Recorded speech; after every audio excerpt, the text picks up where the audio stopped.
এই জরিপগুলো হচ্ছে আসলে একটা ন্যারেটিভ দাঁড় করানো, এবং জরিপে যে সংস্থাগুলো আছে এই সংস্থাগুলো আপনি দেখলে বুঝবেন এই যে সংস্থাটা করেছে এই সংস্থাটা আগে যে জরিপ করেছে হুবহু একই মানুষদেরকে আবার জিজ্ঞেস করছে। তো সুতরাং এই জরিপগুলো বিষয় না, বিষয়গুলো হচ্ছে মানুষের মধ্যে যে পরিবর্তন। মানুষ সবসময় দেখেন দেখেন আগে মানুষ বিএনপি আওয়ামী লীগের প্রতি অসহ্য হয়ে বিএনপিকে ভোট দিত, আর বিএনপির প্রতি অসহ্য হয়ে আওয়ামী লীগকে ভোট দিত।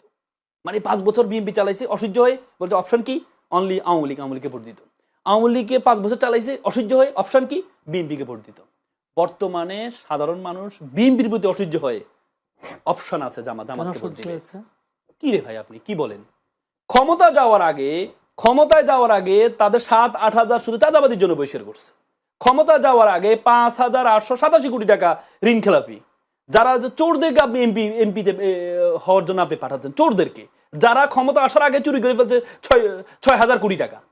এবং কি আপনি টিআইবি জরিপ দেখেছেন 58% ঋণগ্রস্ত হচ্ছে বিএনপি যে প্রার্থীগুলো আছে ঋণ খেলাপিতে আছে। যারা ক্ষমতা আসে নাই তাদের এই অবস্থা, এরা ক্ষমতা আসে পুরো ব্যাংক খেয়ে ফেলবে, পুরো ব্যাংক খেয়ে ফেলবে। 15-16 বছর 17-18 বছর যে খিদা, এই খিদার জন্য ব্যাংক খেয়ে ফেলবে আপনি।